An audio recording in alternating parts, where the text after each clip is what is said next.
পর্ব 4। জাহিন অয়ন্তীকে বেডে রেখে আস্তে করে মাথাটা বালিশের উপরে রাখতে যাবে, সাথে সাথে অয়ন্তী চোখ মেলে তাকায়। অয়ন্তীকে এভাবে চোখ মেলে তাকাতে দেখে জাহিন হকচকিয়ে উঠে। বড় বড় চোখ করে তাকিয়ে আছে জাহিন অয়ন্তীর মুখ পানে। মানে অয়ন্তী কি বাচ্চা নাকি যে বিছানায় শোয়াতেই ঘুম ভেঙে গেল? কতটা সাবধানতার সঙ্গে জাহিন অয়ন্তীকে শুইয়ে দিয়েছিল, আর সেই মেয়ে কিনা এভাবে জেগে গেল। অন্যদিকে জাহিনকে অয়ন্তী নিজের এতটা কাছে দেখে হতভম্ব হয়ে যায়। 2-3টা বার চোখের পলক ফেলে বুঝার চেষ্টা করল নিজের অবস্থানটা কোথায়। অয়ন্তী যখন নিজের অবস্থান বুঝতে পারল তখনই তাড়াহুড়ো করে উঠতে নিলে জাহিনের কপালের সাথে নিজের কপাল বাড়ি খায়। জাহিন মৃদু চিৎকার করে কপালে হাত রেখেই বিছানাতে বসে পড়ে। অয়ন্তী জাহিনের আর্তনাদ শুনে অধৈর্য গলায় বলে, সরি, আমি বুঝতে পারিনি আপনার লেগে যাবে যে। আসলে হঠাৎ করে আপনাকে এভাবে দেখে। জাহিন অয়ন্তীকে থামিয়ে দিয়ে বলে, আমি ঠিক আছি অয়ন্তী, এতটা উত্তেজিত হওয়ার কিছু হয়নি। অয়ন্তী অপরাধী গলায় বলে, কিন্তু আপনার তো এখন মাথায় শিং গজাবে, সাথে আমারও গজাবে। অয়ন্তীর বোকা বোকা কথা শুনে জাহিনের হাসতে ইচ্ছে করল, কিন্তু হাসিটা ধমন করে কপাল ঘষা অবস্থায় অয়ন্তীর দিকে ফিরে প্রশ্ন করে, তো শিং যাতে না গজায় তার জন্য কি করণীয়? আবার টোকা মারতে হবে আপনার কপালে। জাহিন নিঃশব্দে হাসল। অয়ন্তীর ফোলা মুখশ্রীর দিকে এক পলক তাকিয়ে থেকে বলে, আপনি কি বাচ্চা অয়ন্তী? জাহিনের মুখে আকস্মিক এমন কথা শুনে অয়ন্তী লজ্জা পেল। লজ্জায় মাথা নিচু করে নেয়। জাহিন পুনরায় বলে, আপনাকে সোফা থেকে কোলে করে এনে বেডে যেই শুইয়ে দিলাম অমনি আপনি বাচ্চাদের মতো জেগে গেলেন। মানে আমার কষ্টটা এভাবে বৃথা করে দিলেন? অয়ন্তী অবাক চোখে জাহিনের দিকে তাকালো। জাহিনের কথা শুনে মনে হচ্ছে যেন সে জেগে গিয়ে মস্ত বড় এক ভুল করে ফেলেছে। জাহিন তপ্ত নিঃশ্বাস ছেড়ে বসা থেকে উঠে দাঁড়ায়। আগে শাওয়ার নেওয়া দরকার। এই ময়লা কাপড় পরে আর থাকা যাচ্ছে না। কেমন জানি গা চুলকাচ্ছে। জাহিন নিজের প্রয়োজনীয় পোশাক নিয়ে ওয়াশরুমে চলে যায়। অয়ন্তী তোবদা মেরে বসে রইল বিছানার উপরে। জাহিনের কপালে তো টোকা দেওয়া হলো না, এবার যদি সত্যি সত্যি শিং উঠে তখন কি হবে? খুব বাজে দেখা যাবে তখন হয়তো। না, জাহিন ওয়াশরুম থেকে বের হোক, তারপর জাহিনের কপালে সে টোকা দিবেই দিবে। জাহিন প্রায় 20 মিনিট পর শাওয়ার নিয়ে বের হলো ওয়াশরুম থেকে। এবার একটু নিজেকে সতেজ লাগছে।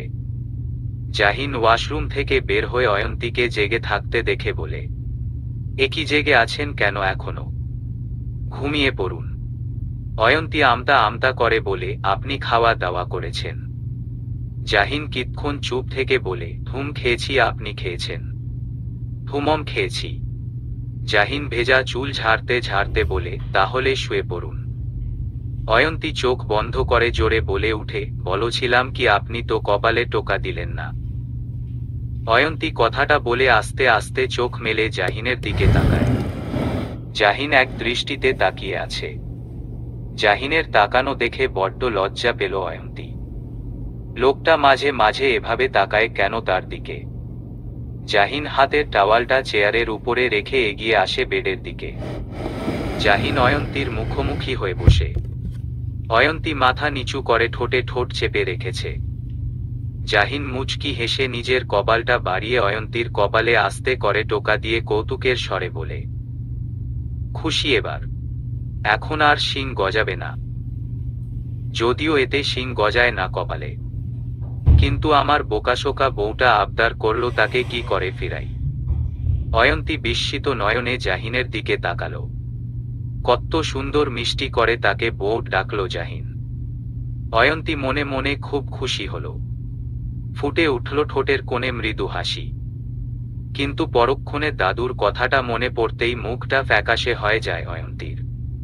জাহিন অয়ন্তীর ফ্যাকাশে হয়ে যাওয়া মুখটা পরখ করে ভ্রু কুঁচকে বলে, কি হয়েছে? মুখটা হঠাৎ ফ্যাকাশে করে ফেললেন কেন?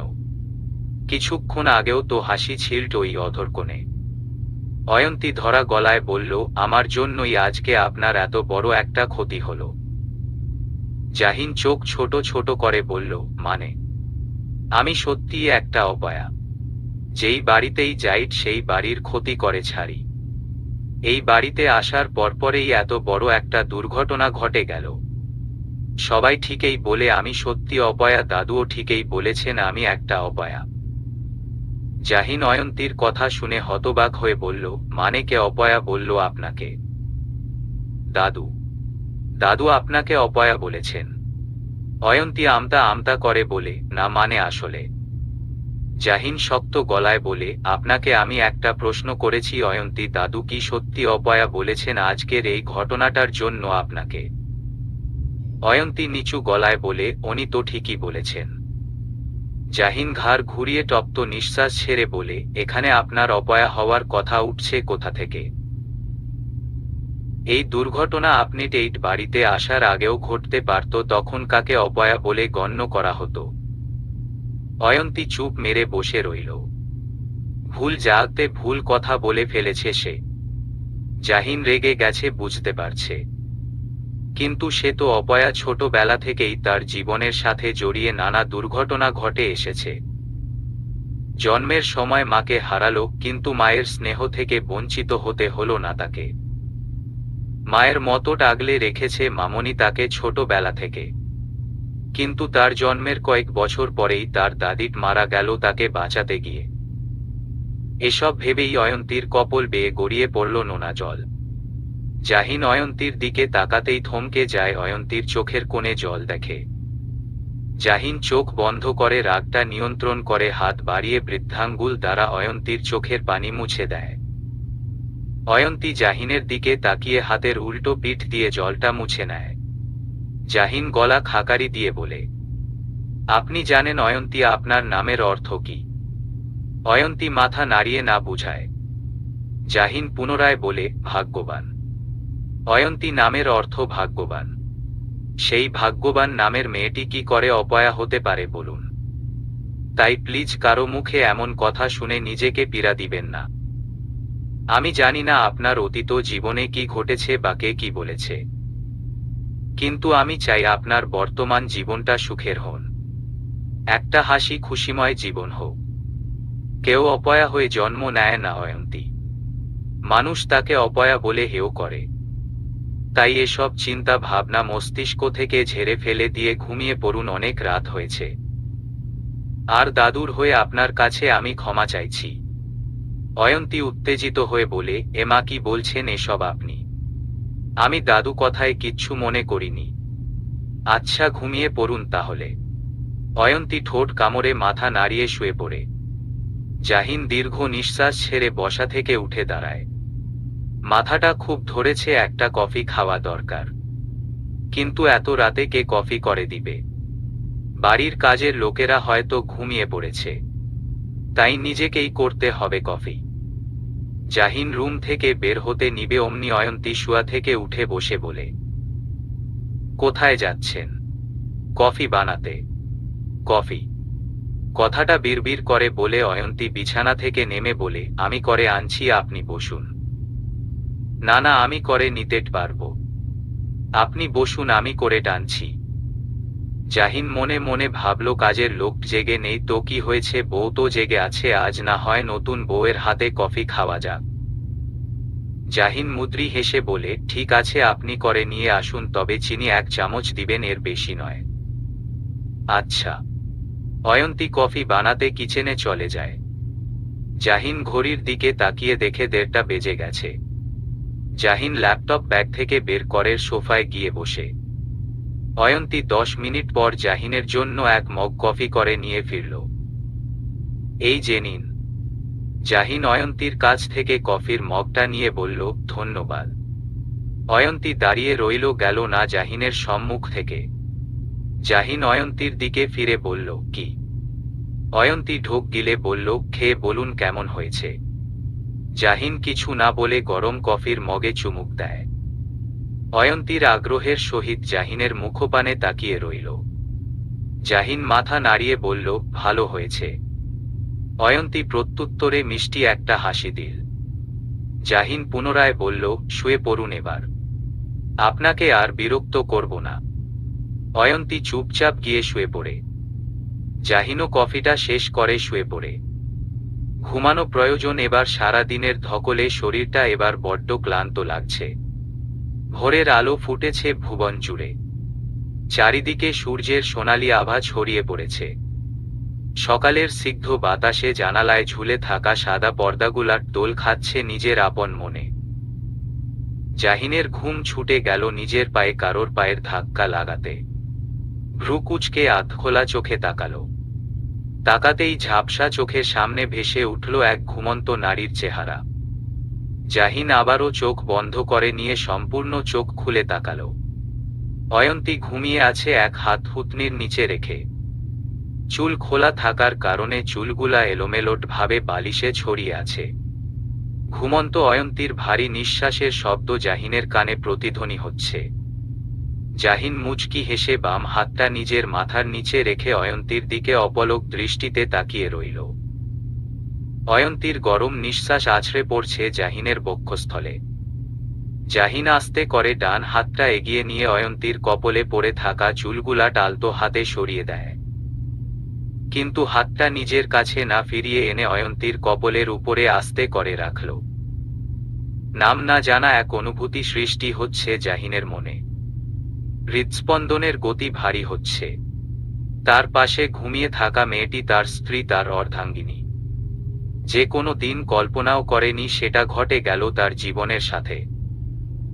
জাহিন আনমনেই নিজের বৃদ্ধাঙ্গুল দ্বারা অয়ন্তীর গালে স্লাইড করল। জাহিনের স্পর্শ পেয়ে ঘুমের মাঝেই অয়ন্তীর ভ্রু কুঁচকে নেয়। জাহিন তা দেখে দ্রুত অয়ন্তীর গাল থেকে নিজের হাতটা সরিয়ে নিয়ে চোখ বন্ধ করে নেয়। এদিকে অয়ন্তীর ঘুম ভেঙে যায়। চোখেট মেলে জাহিনের দিকে তাকায়। জাহিনও কিছুক্ষণ পর চোখ মেলে তাকায়। জাহিনের চোখে চোখ পড়াতে অয়ন্তী হকচকিয়ে উঠে চোখ সরিয়ে নেয়। জাহিন গলা খাকারি দিয়ে উঠে বসে। অয়ন্তীও শোয়া থেকে উঠে গায়ে থাকা শাড়িটা পরিপাটি করে নেয়। এর মাঝে জাহিনের ফোন বেজে উঠে। জাহিন ফোন নিয়ে দেখে সারাফ কল করেছে। জাহিন ফোন রিসিভ করে হ্যালো বলে বেকনিতে চলে যায়। অয়ন্তী দেয়াল ঘড়িতে তাকিয়ে দেখে 8:30 বেজে গেছে আর সে এখনো পড়ে পড়ে ঘুমাচ্ছে। আর এক মুহূর্ত দেরি না করে ঝটপট ফ্রেশ হয়ে নিচে চলে যায়। কিন্তু নিচে নামতেই সোফায় বসা কোকেয়া বানু ঝাঝালো গলায় বলেন, এই তো নতুন বউ চলে এসেছে। তা নতুন বউ ঘুম ভাঙলটা আপনার? এত বেলা করে ঘুম থেকে উঠলে তো সংসার এক্কেবারে রসাতলেট চলে যাবে। আমাদের বেলায় বাপু এত বেলা করে ঘুমুতে পারতাম না। শাশুড়ি মায়ের এমন কথা শুনে জোহরা বেগম স্বামীর পাতে পরোটা আর তরকারি দিয়ে এসে বলেন, মা আস্তে আস্তে সব ঠিক হয়ে যাবে। সবে তো সংসার জীবনে পা রাখল। অয়ন্তী মা জাহিন উঠেছে ঘুম থেকে? অয়ন্তী নিচু গলায় বলে, জি মা উঠেছেন। আচ্ছা তুমি এখানে আসো। অমনি কোকেয়া বানু বলেন, আরে দাঁড়াও, নাত বউ আমার জন্য এক কাপ চা করে নিয়ে আসো তো। বলতে পারো এটা তোমার পরীক্ষা, দেখি কেমন চা বানাও তুমি। অয়ন্তী চুপচাপ কিচেনে চলে যায় দাদি শাশুড়ির জন্য চা বানাতে। চা অয়ন্তী ভালোই বানায়, কিন্তু এখন ভয় হচ্ছে না জানি আবার দাদু কি বলে উঠেন। এমন সময় জাহিন নিচে নামে শার্টের হাত গুটাতে গুটাতে। নাতিকে দেখে কোকেয়া বানু আনন্দে আপ্লুত হয়ে বলেন, এই তো আমার মানিক চলে এসেছে। কেমন আছো দাদু ভাই? জাহিন হাসিমুখে দাদুর পাশে গিয়ে বসে বলে, ভালো আছি দাদু। আপনি ভালো আছেন? খুব ভালো আছি, তোমাদের দেখে আরো ভালো হয়ে গেলাম। দাদাভাই কই? দাদাভাই ঘরে শুয়ে আছেন। খাওয়া দাওয়া করেছেন? হ্যাঁ করেছি। এবার নাত বউয়ের হাতে চা খাওয়ার জন্য অপেক্ষা করছি। তা আমার আরেক মানিক কোথায়? সে কি এখনো ঘুমাচ্ছে? এমন সময় নুহাস সিঁড়ি থেকে নামতে নামতে বলে, না দাদু এই তো চলে এসেছি আমি। নুহাস গিয়ে দাদুর অন্য পাশে বসে। এই দুই নাতি হচ্ছে ওনার চোখের মণি। অন্য 3 নাতিকে ভালোবাসেন, কিন্তু এই দুজনকে একটু বেশি ভালোবাসেন। রিহানের জন্য অনেকবার হায় হুতাশ করেছেন, কিন্তু কি আর করার, চাইলেই তো আর রিহানকে আনা যাবে না। জোহরা বেগম দুই ছেলেকে ডাক দিয়ে খেতে বলেন। অয়ন্তীও একটু পর চা নিয়ে আসে। রুনা আক্তার একটু সাহায্য করেছে অয়ন্তীকে। অয়ন্তী কাপা কাপা হাতে দাদুকে চা দিয়ে চলে যেতে নিবে অমনি কোকেয়া বানু করা গলায় বলেন, দাঁড়াও, যাচ্ছ কোথায়? দাদুর এমন করা গলায় কথা বলতে শুনে জাহিন খাওয়া থামিয়ে দেয়। জাহিনের সাথে অন্যরা চুপ হয়ে যায়, আবার কিছু বলবে নাকি মেয়েটাকে। অয়ন্তী শক্ত হয়ে দাঁড়িয়ে রইল। চা যদি পছন্দ না হয় তাহলে কি হবে এবার? কোকেয়া বানু চায়ের কাপে চুমুক দিয়ে কিছুক্ষণ চুপ থেকে বলেন, বাহনাথ বউ তো চা খুব ভালো বানায়। আজ থেকে আমার চা বানিয়ে দেওয়ার দায়িত্বটা কিন্তু তোমাকে দিলাম। কি পারবে তো দায়িত্ব পালন করতে? অয়ন্তী হাফ ছেড়ে বাঁচল। বাকিরাও মনে মনে খুব খুশি হল। যাক, তাহলে একটু মনে ধরেছে অয়ন্তীকে।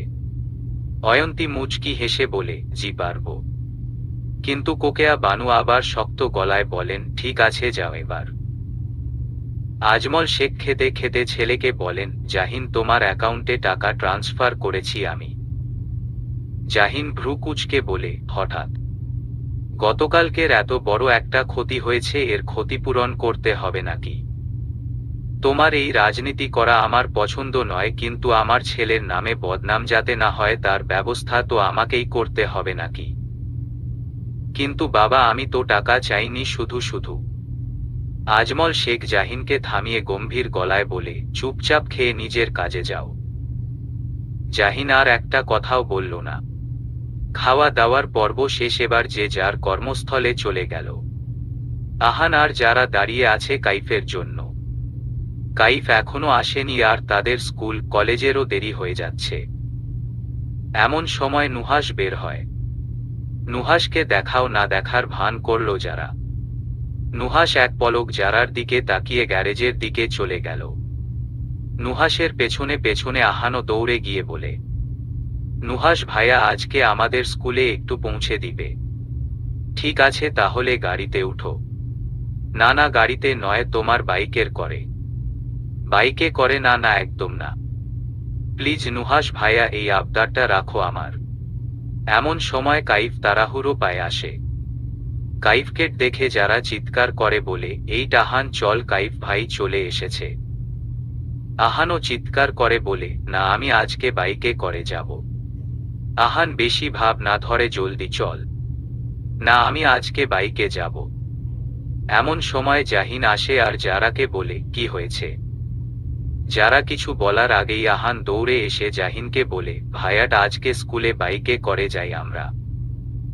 বাইকে? হুমম, প্লিজ প্লিজ, শুধু আজকের দিনটা। আচ্ছা ঠিক আছে, বাইকে করেই যাও আজকে। আহান খুশি হয়ে বলে, ইয়াহু, আজকে আমি হাওয়া খেতে খেতে যাব। আহানের কথা শুনে জাহিন মুচকি হাসে।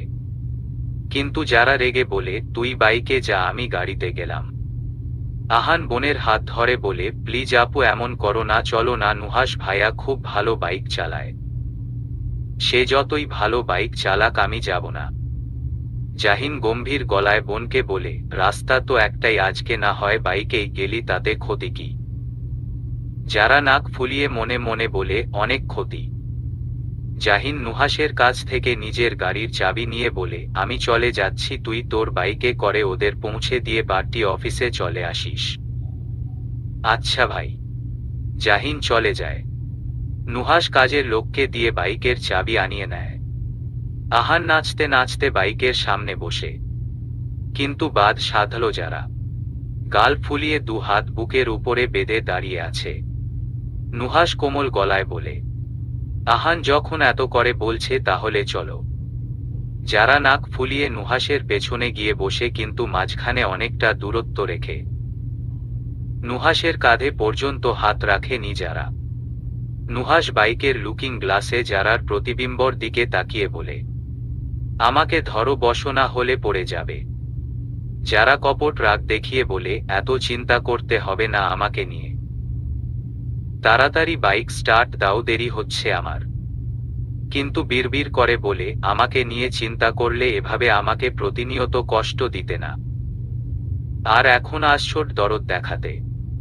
নুহাস স্পষ্ট শুনতে পেল যারার কথাটা, কিন্তু কিছু বলল না। দীর্ঘ নিঃশ্বাস ছেড়ে বাইক স্টার্ট দিল। কিন্তু যারা একটি বারের জন্য নুহাসের কাঁধ ধরল না। নুহাসের বড্ড ইগোতে লাগলো এতে, কিন্তু এর শোধ ও তুলবে। যারার কলেজের আগে আহানের স্কুল পড়ে। নুহাস আহানকে স্কুলে নামিয়ে দিয়ে রওনা দেয় যারার কলেজের উদ্দেশ্যে। মাত্র 15 মিনিটের রাস্তা। এই 15 মিনিটের মাঝেই যা করার করতে হবে নুহাসকে।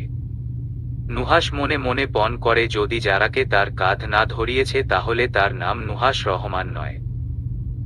নুহাস হঠাৎ করে বাইকের গতি বাড়িয়ে ফেলে, কিন্তু তাতেও যারা নুহাসের কাঁধ ধরল।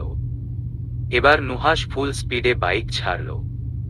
তাতে যারা ভয় পেয়ে 2 হাত দিয়ে নুহাসের 2 কাঁধ আঁকড়ে ধরে বলে, আরে এত জোরে চালাচ্ছ কেন? পাগল হয়ে গেলে নাকি? আস্তে চালাও, অ্যাক্সিডেন্ট হয়ে যাবে তো। ইচ্ছে করে এটা করছো তুমি, তাই না?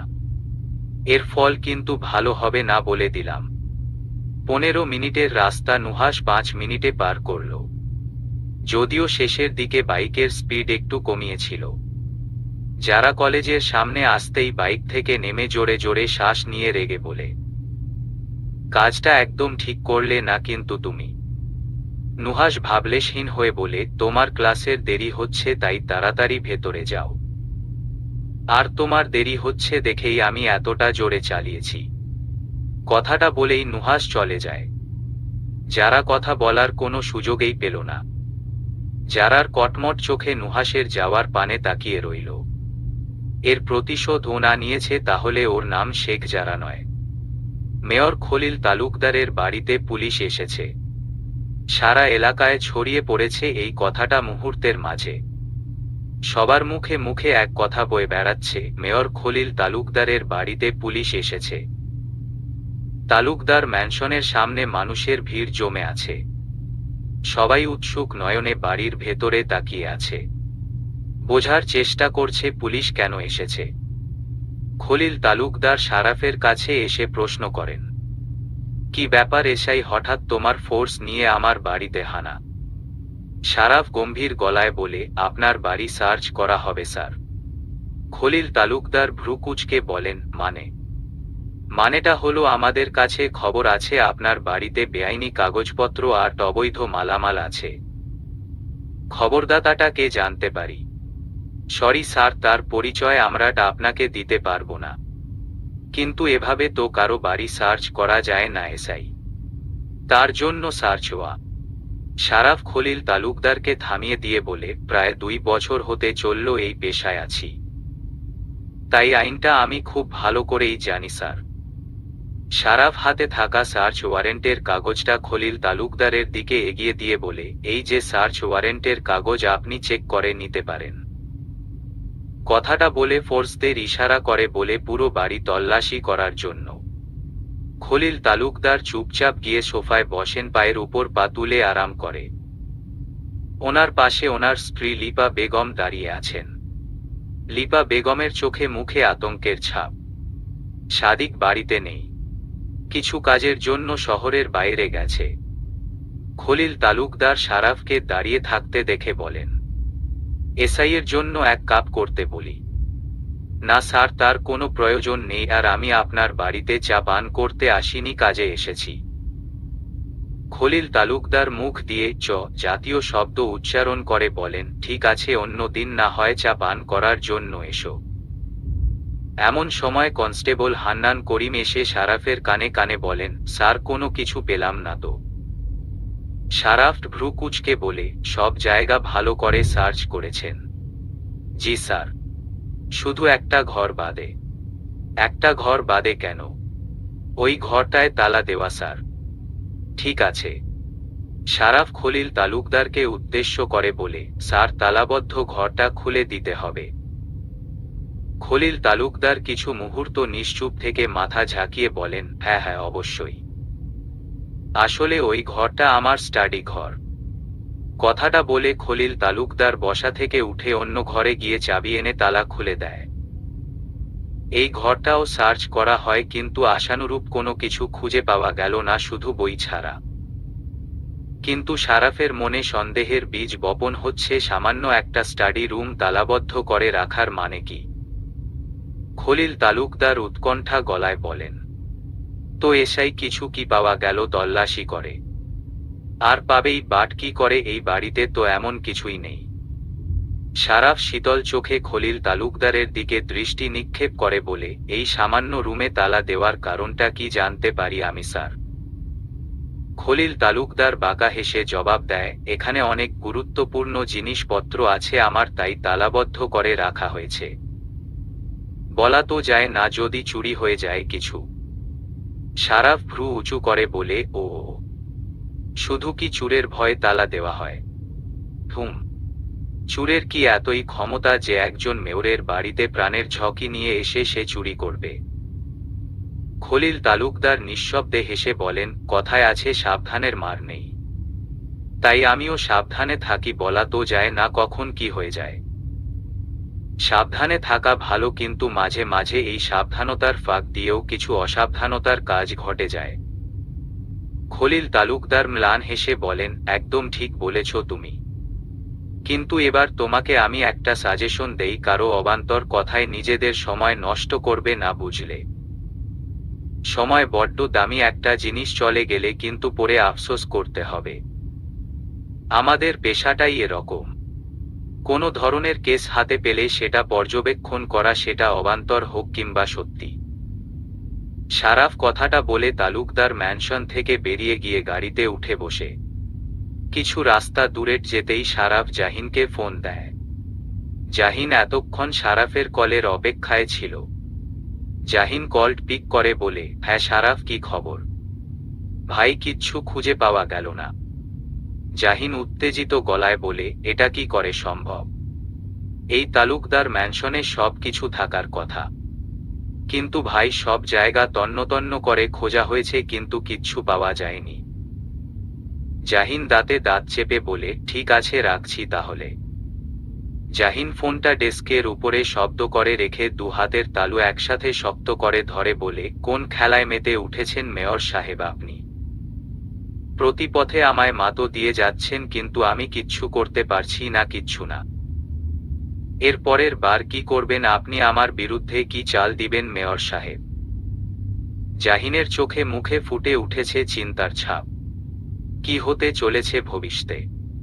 আদৌ কি সে রাজনীতির পথে থাকতে পারবে, নাকি নোংরা কোনো ষড়যন্ত্রের শিকার হতে চলেছে? যে ষড়যন্ত্রের মাধ্যমে রাজনীতি থেকে সরে দাঁড়াতে হবে বাধ্য হয়ে। খলিল তালুকদার স্টাডি রুমের দরজাটা বন্ধ করে জোরে নিঃশ্বাস ছেড়ে শব্দে করে হেসে উঠে আর বলেন, এত সহজে তো আমাকে ধরা যাবে না জাহিন। আমি জানি এই চালটা তুমি দিয়েছ আমার বিরুদ্ধে। তোমার চালা প্রত্যেকটা পদক্ষেপ আমি বুঝতে পারি, কিন্তু তুমি আমার পদক্ষেপগুলা ধরতে পারবে না জাহিন। তুমি নিতান্তই একটা বাচ্চা ছেলে জাহিন। লড়াই হয় সমানে সমানে, কিন্তু তুমি এখনো আমার সমতুল্য হতে পারোনি। কথাটা বলে এগিয়ে যায় বড় একটা বুকশেলফের দিকে। বুকশেলফের একটা বইয়ের আড়ালে থাকা সুইচে চাপ দিতে বুকশেলফটা আস্তে করে সরে যায় আর ভেসে উঠে একটা গোপন কক্ষ। খলিল তালুকদার রুমের ভেতরে প্রবেশ করে বুকশেলফের পেছন থাকা সুইচে চাপ দিতেই বুকশেলফটা নিচের জায়গা চলে যায়। এখানে যে একটা গোপন রুম আছে সেটা একমাত্র খলিল তালুকদার ছাড়া আর কেউ জানে না।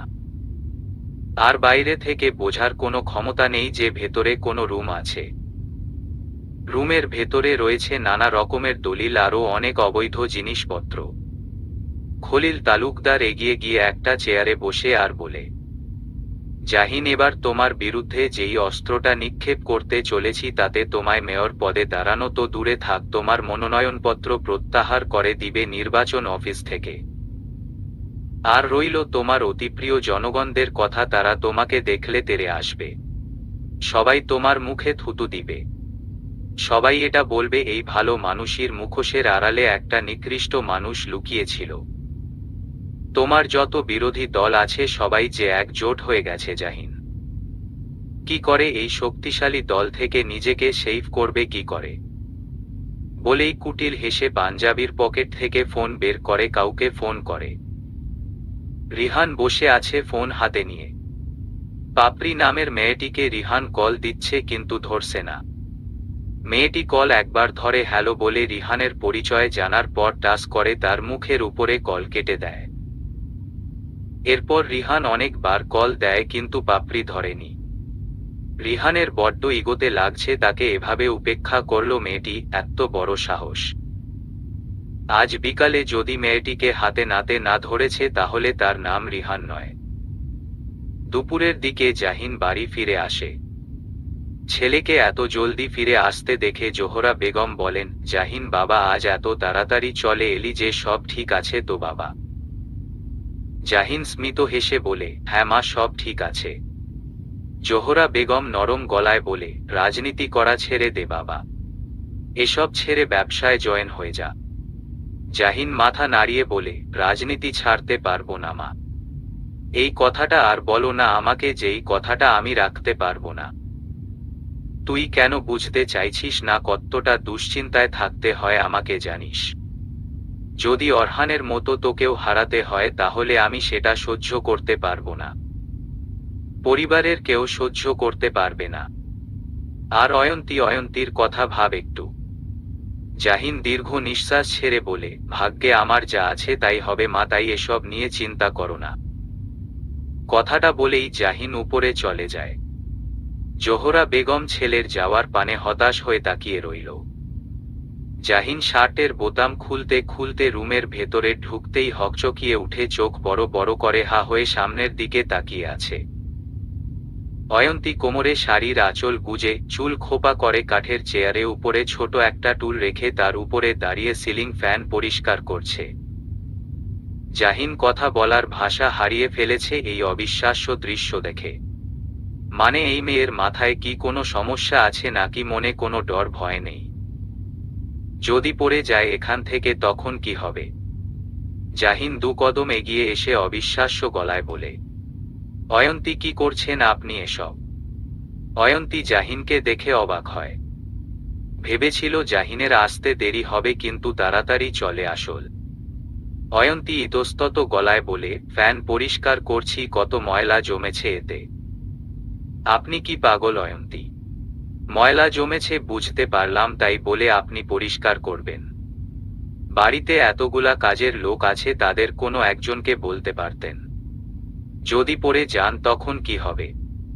কিছু হবে না, এগুলা করে আমার অভ্যাস আছে। বাড়িতে তো আমি এসব পরিষ্কার করতাম। জাহিন কপট রাগ দেখিয়ে বলে, আর একটাও কথা নয়, চুপচাপ আপনি নিচে নামুন। পরিষ্কার করা শেষ, আরেকটু জায়গা আছে, ওইটা কাজের লোক করে নিবে। অয়ন্তী জেদ ধরে বলল, না না, আমি যখন শুরু করেছি আমিই শেষ করব। জাহিন হার মানলাম। মেয়ে জাতি বড্ড জেদি জাতি, যেটা নিজে ভালো মনে করবে সেটাই করবে। জাহিনও আর কিছু বলল না, চুপচাপ দাঁড়িয়ে অয়ন্তীর কার্যক্রমগুলা দেখছে। অয়ন্তীর ফ্যান পরিষ্কার শেষ হলো। জাহিন তা দেখে দীর্ঘ নিঃশ্বাস ছেড়ে অন্য দিকে যাওয়ার জন্য পা বাড়ায়।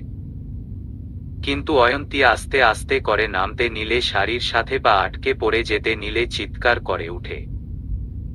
জাহিন অয়ন্তীর চিৎকার শুনে চোখ বড় বড় করে অয়ন্তীর দিকে ফিরে দ্রুত গিয়ে অয়ন্তীকে ধরে। কিন্তু শেষ রক্ষা হলো না, নিচে টাইলসের উপরে পানি পড়ে থাকার কারণে জাহিন পা স্লিপ কেটে অয়ন্তীকে নিয়ে ধপাস করে নিচে পড়ে যায়।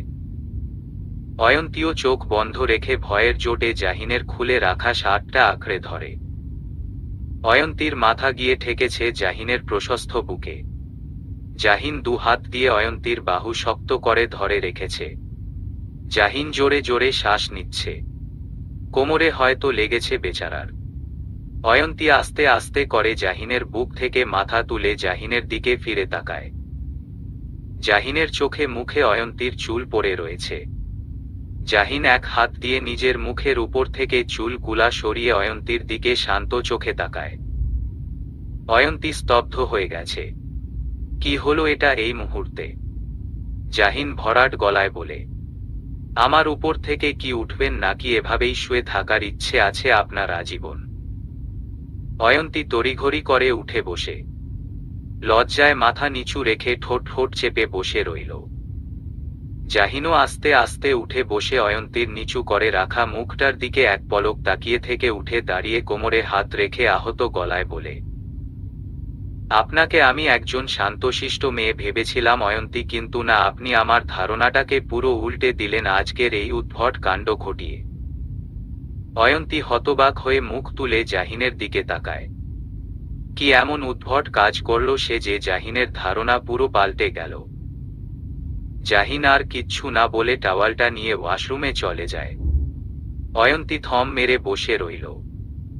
জাহিনের ভাষ্যমতে তাহলে কি ফ্যান পরিষ্কার করা কাজটা একটা উদ্ভট কাজ? কিন্তু সে তো ভালোর জন্য করছিলি। পরিষ্কার পরিচ্ছন্ন থাকা তো ঈমানের অঙ্গ। কিন্তু এখন যা ঘটেছে সবটা জাহিনের জন্য। জাহিন যদি এখন না আসতো তাহলে অয়ন্তী সুন্দর করে কাজটা শেষ করতে পারত, কিন্তু জাহিন এসে সব উল্টে দিল সব। অয়ন্তী বসা থেকে উঠে ঘরটা পরিষ্কার করে নিচে চলে যায়। জাহিন ওয়াশরুম থেকে বের হয়ে ঘরের চারিপাশ নজর বুলায়।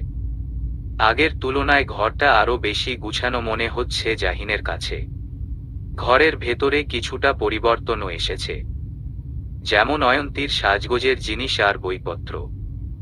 কিছুদিন আগে ছিল এই ঘর শুধুমাত্র একজন পুরুষ মানুষের, আর এখন পুরুষ মানুষটার সাথে একজন নারীরও হয়ে গেল ঘরটা। সময়ের সাথে মানুষের জীবন কিভাবে পরিবর্তন হয়ে যায়। জাহিন এসব চিন্তা বাদ দিয়ে অয়েন্টমেন্ট বের করে কোমরে লাগিয়ে নেয় যাতে ব্যথা না আসে। খুব একটা বেশি ব্যথা পায়নি, কিন্তু তারপরও সাবধানে থাকা ভালো। জাহিন নিচে নেমে দেখে অয়ন্তী সবার হাতে হাতে কাজ করছে। এ যেন এক পাক্কা ঘরণী। দুদিন হলো এসেছে আর এসেই কাজে লেগে পারল। জাহিনকে আসতে দেখে শেখ রেজাউল সাহেব মজা করে বলেন, কি দাদাভাই, কি দেখো? জাহিন বিহ্বল হয়ে দাদাভাইয়ের পাশে গিয়ে বসে বলে, কিছু না দাদাভাই।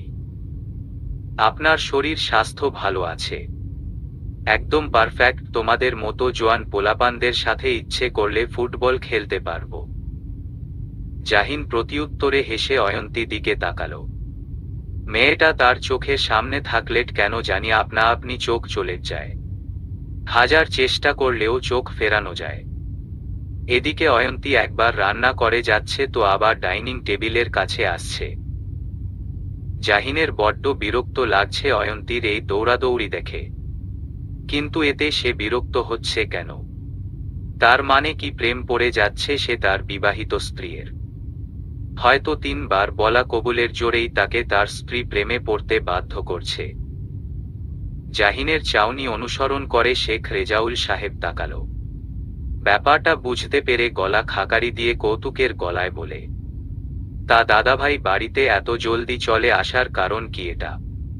তুমি তো এত জলদি আসো না বাড়িতে।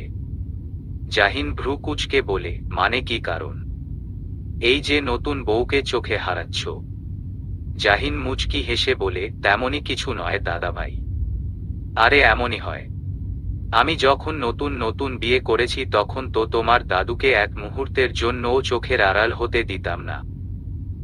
তোমার দাদুকে বলতাম সবসময় আমার চোখের সামনে থাকবে।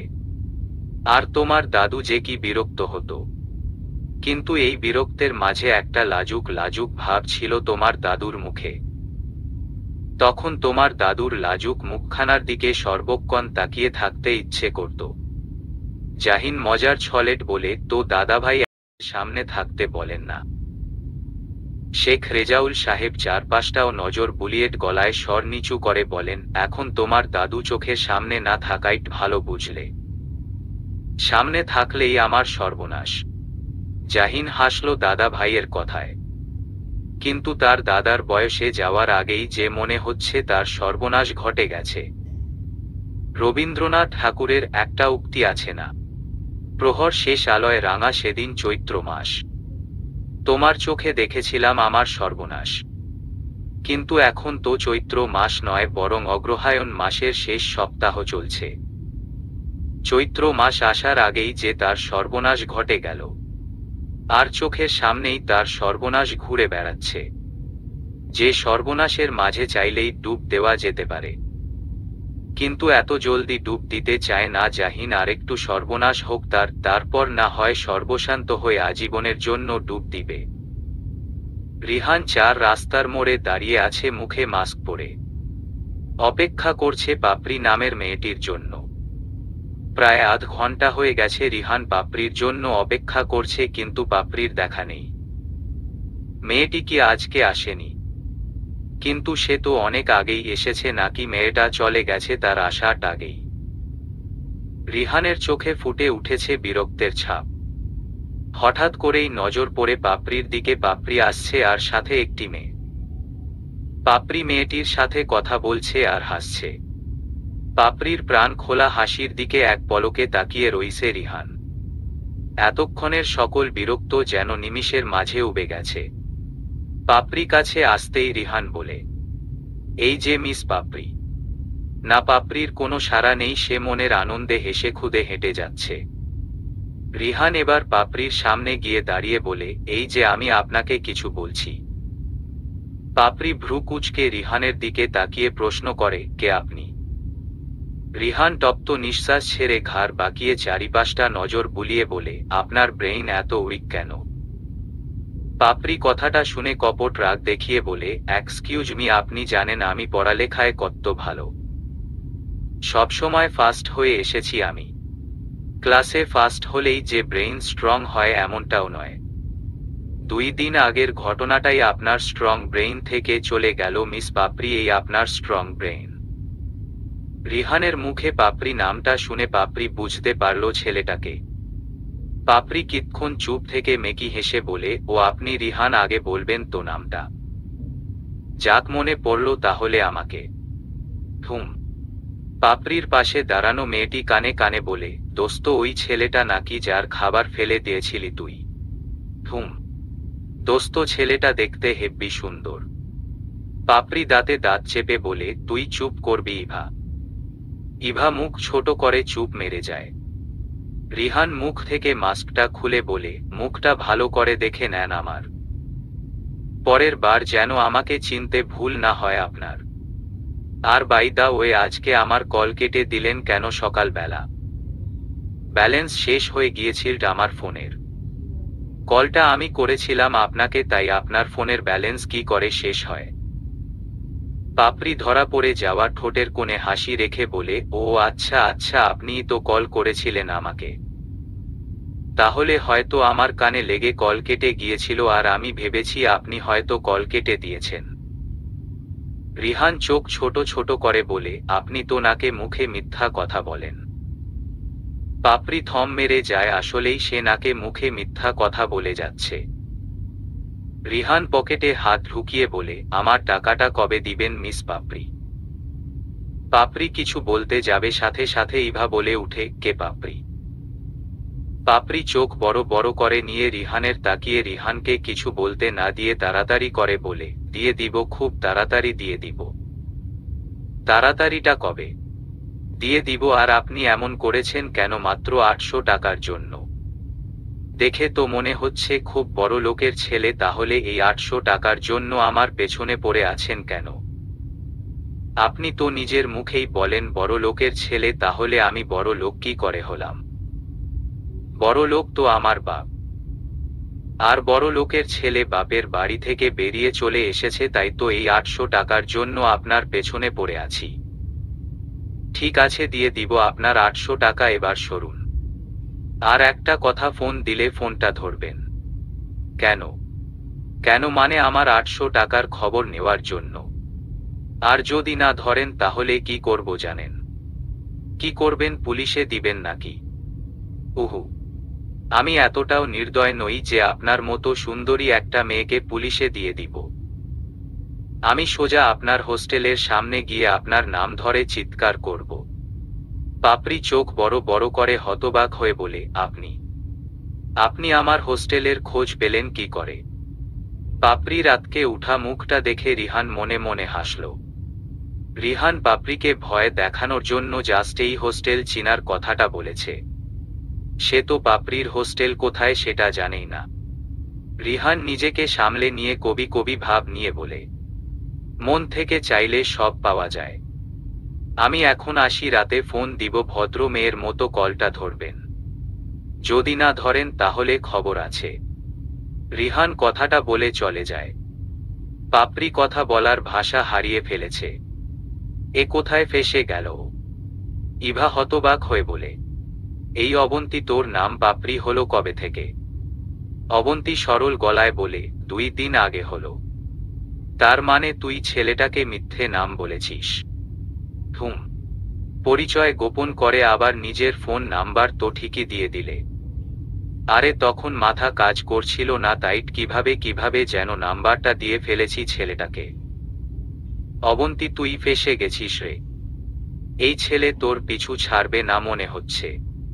অবন্তী ভ্রু কুঁচকে বলে, মানে? ছেলেটা মনে হয় তোকে পছন্দ করে। অবন্তী তাচ্ছিল্যময় হেসে বলে, বাজে কথা। 2 দিন আগে জাস্ট একটা ধাক্কা খেলাম আর ছেলেটা আমাকে পছন্দ করে ফেলল। তুই মিলিয়ে নিস আমার কথাটা। আচ্ছা মিলিয়ে নিব, এখন চল, না হলে হোস্টেলের গেট বন্ধ করে দিব। হাঁটা ধরল 2 বান্ধবী। ইভা হাঁটার মাঝে মজা করে বলে, কিন্তু তুই যাই বলিস দোস্ত, ছেলেটা হেব্বি দেখতে আর তোর সাথে মানাবেও খুব। পুরাই চকলেট বয়। তোর মুখটা বন্ধ করে চুপচাপ হাঁট। কিন্তু অবন্তী খুব চিন্তায় পড়ে গেছে। এভাবে পরিচয় নিয়ে মিথ্যা কথা বলাটা ঠিক হয়নি তার। ছেলেটাকে যত তাড়াতাড়ি সম্ভব তার টাকা তাকে বুঝিয়ে দিয়ে এই ভার থেকে নিস্তার পেতে হবে। রাত প্রায় 10:30 বাজে ঘড়িতে। আকাশে গোল তালার মতো চাঁদ উঠেছে। তার সাথে আকাশ জুড়ে তারার মেলা বসেছে। অয়ন্তী বেকনিতে দাঁড়িয়ে আছে। এতক্ষণ নিচে থাকা জাহিনের দিকে তাকিয়েছিল, কিন্তু এখন এক নজরে আকাশের দিকে তাকিয়ে আছে আর বারবার দীর্ঘ নিঃশ্বাস ছাড়ছে। অন্যদিকে জাহিন বাগানের মধ্যবর্তী স্থানে রঙিন টিন দিয়ে বানানো ছাউনির নিচে বসে আছে আর তার আশেপাশে কয়েকজন মানুষ বসে আছে। হয়তো কিছু ব্যাপার নিয়ে মিটিং চলছে তাদের মাঝে। এক সময় মিটিং শেষ হলো, একে একে সবাই চলে যায়, কিন্তু জাহিন ঠাই বসে রয়েছে। পাশে দাঁড়িয়ে থাকা নুহাস বলে, ভাই ভেতরে যাবে না? জাহিন আস্তে করে বলে, তুই যা, আমি আসছি একটু পর। বেশিক্ষণ থেকো না, ঠান্ডা লাগবে। হুম, তুই যা। নুহাস মাথা নাড়িয়ে ভেতরে চলে আসে। ভেতরে আসতেই শিরিন খালাকে বলে, খালা এক মগ কফি বানিয়ে দিতে পারবে আমাকে? আচ্ছা, আমি কফি করে নিয়ে আইতাছি। নুহাস উপরে চলে যায়। এর কিছুক্ষণ পরেই যারা নামে নিচে খালি ওয়াটারের বোতল নিয়ে। শিরিন খালাকে দেখে বলে, খালা আমার বোতলে পানি ভরে দাও তো। শিরিন খালা বলেন, আমি নুহাস ভাইকে কফিটা দিয়ে আসি, পরে তোমার বোতলে পানি ভরে দিতাছি। যারা থম মেরে যায় শিরিন খালার কথাটা শুনে। শিরিন খালা কফিটা নিয়ে চলে যেতে নিলে যারা কিছু একটা ভেবে অধৈর্য গলায় বলে, খালা আগে তুমি আমার বোতলে পানি ভরে দাও, পরে নুহাস ভাইকে কফিটা দিয়ে আসো। আমি যাব আর আসব। যারা জেদ ধরে বলে, না না, তুমি আগে আমার কাজটা করে দাও। কথাটা বলে নিজেই শিরিন খালার কাছ থেকে কফির মগটা নিয়ে ডাইনিং টেবিলের উপরে কফির মগটা রেখে শিরিন খালার হাতে ওয়াটার বোতলটা দিয়ে বলে, আগে বোতলটা ভরে দাও, পরে অন্য কাজ। ঠিক আছে। শিরিন খালা কিচেনে চলে যেতেই যারা বাঁকা হেসে বলে, আজকে আমাকে ভয় দেখিয়েছ তুমি, তাই না? তোমাকে যদি নুনে পোড়া কফি না খাইয়েছি আজকে আমি।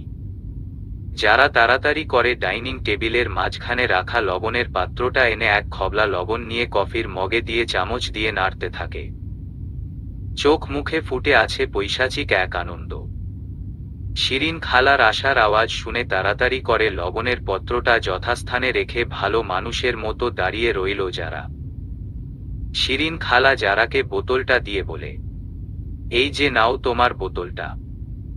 যারা বোতলটা নিয়ে বলে, ঠিক আছে, এবার তুমি কফিটা দিয়ে আসো নুহাস ভাইকে তাড়াতাড়ি গিয়ে, না হলে আবার ঠান্ডা হয়ে যাবে, তখন খেতে মজা লাগবে না। হ্যাঁ হ্যাঁ, আমি যাইতাছি। শিরিন খালা চলে যেতেই যারা বিড়বিড় করে বলে, এই মজাটা তো মিস করা যাবে না। বলেই দৌড়ে সিঁড়ি বেয়ে নিজের ঘরে চলে গিয়ে পর্দার আড়ালে লুকিয়ে নুহাসের ঘরের দিকে তাকিয়ে রইল। শিরিন খালা নুহাসকে কফি দিয়ে চলে গেছে, কিন্তু না অনেকটা সময় পেরিয়ে গেছে, নুহাসের কোনো আহাজারির আওয়াজ শোনা গেল না। যারা ভ্রু কুঁচকে বলে, কি হলো ব্যাপারটা, কোনো সারা শব্দ আসছে না কেন? যারা ঘর থেকে বেরিয়ে পা টিপে টিপে নুহাসের ঘরের সামনে গিয়ে কান পেতে দাঁড়িয়ে রইল। না, নুহাসের কোনো সারা শব্দ নেই। যারা এবার আস্তে করে পর্দাটা সরিয়ে ভেতরে তাকাতেই যা দেখল তাতে যারার চোখ দুটো রসগোল্লার ন্যায় বড় বড় হয়ে যায়। নিজের দু চোখকে সে বিশ্বাস করতে পারছে না। সে কি ভুল দেখছে নাকি? যারা নিজের দু হাত দিয়ে দু চোখ কচলিয়ে নিল। না, সে ঠিকই দেখছে নুহাস লবণ মেশানো কফিটা তৃপ্তি ভরে খাচ্ছে। মনে হচ্ছে যেন অমৃত খাচ্ছে।